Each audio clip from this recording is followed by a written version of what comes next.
Bonjour à tous, j'espère que vous allez bien. Aujourd'hui, nous allons plonger dans l'histoire fascinante d'Enriqueta Martí, qui demeure la tueuse en série la plus connue de Barcelone. Son nom est entouré d'un voile de mystère, tissé à travers d'innombrables récits et légendes. Distinguer la réalité de la fiction devient une tâche difficile à l'heure actuelle.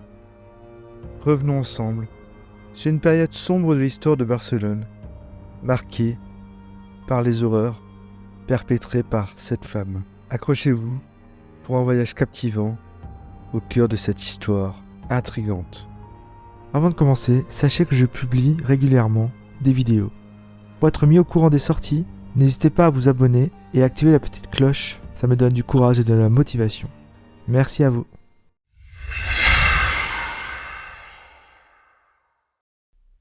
Enriqueta Martí est née en 1868 à Sant Feliu de Llobregat, mais elle va habiter rapidement à Barcelone.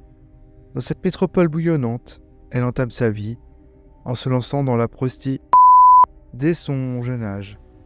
Les maisons de charme qui imprègnent le quartier du Raval deviennent son terrain d'action. En 1895, elle tombe amoureuse de Joan Pujalo, un artiste peintre.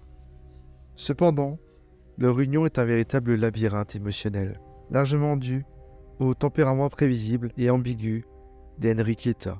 Même si elle est mariée, une femme ne renonce pas à ses fréquentations dans les recoins de la prostitution. Entre affrontement et réconciliation, le couple finit par prendre des chemins séparés, achevant une histoire marquée par l'instabilité. Par la suite se dessine un autre aspect d'Enriqueta. En pleine journée, camoufle son identité en se faisant passer pour une mendiante, sollicitant l'aide des paroisses et des maisons charitables pour survivre. Parfois, elle s'entoure d'enfants, les présentant comme les siens. Une fois la nuit tombée, elle s'invite dans les recoins raffinés, tels que le théâtre du Liceu et le casino, repères prisés de l'élite barcelonaise. Cette existence complexe et mystérieuse prend vie, ajoutant une nouvelle couche de fascination à cette histoire hors du commun. Enriqueta Martí est en fait proxénète. Et attendez, pire, c'est qu'elle exploite des enfants de 3 à 14 ans et dirige sa propre maison close. Le fait qu'elle consacre une partie de son temps à flâner dans les institutions de la haute bourgeoisie laisse penser qu'elle offre ses services de pourvoyeuse d'enfants à la population riche de la ville. Cependant, grâce au réseau solide dont elle dispose et à ses contacts issus de la haute société barcelonaise, elle ne sera jamais inculpée pour proxénétisme. Cependant, l'intrigue se poursuit, car Enriqueta est souvent prise pour une sorcière. Pendant la période où la tuberculose fait des ravages dans la ville de Barcelone, elle prétend avoir la capacité de concocter un remède contre cette maladie. Les produits seraient préparés avec les restes des enfants qu'elle avait tués après les avoir utilisés dans son business. Elle réduit en poudre les os, métamorphose les cheveux, la peau et la graisse en une fine poussière.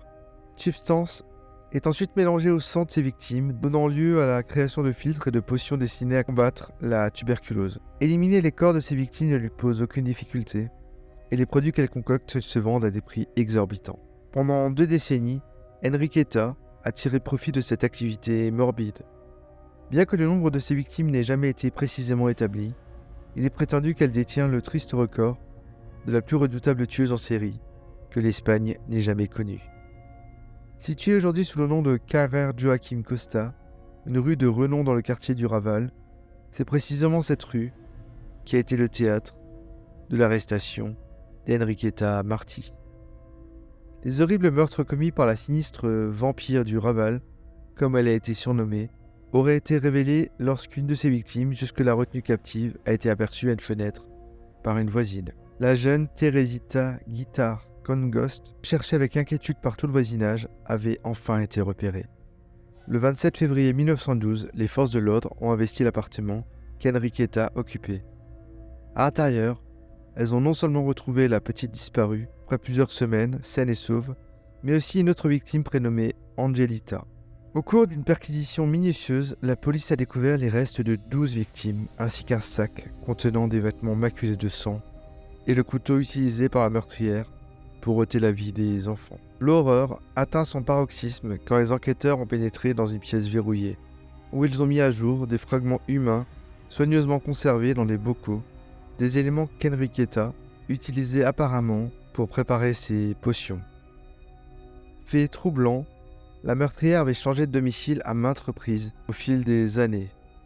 Et dans ses autres logements aussi, mais cette fois dissimulés dans les murs ou sous les toits, les restes d'os humains ont été découverts, renforçant l'ampleur choquante de ces crimes. La criminelle en série fut appréhendée et placée derrière les barreaux de la prison Reina Amalia. À peine plus d'1 an après son arrestation, elle trouva la mort, bien avant que son affaire ne soit portée devant un tribunal. Le procès étant alors encore en phase d'enquête. Bien qu'officiellement décédée des suites d'une maladie persistante, il est suggéré qu'Enriqueta Martí aurait en réalité été violemment agressée par ses codétenus. Ce meurtre en prison lui permit de s'éclipser sans jamais dévoiler ses secrets, ni les noms figurant sur sa longue liste de clients.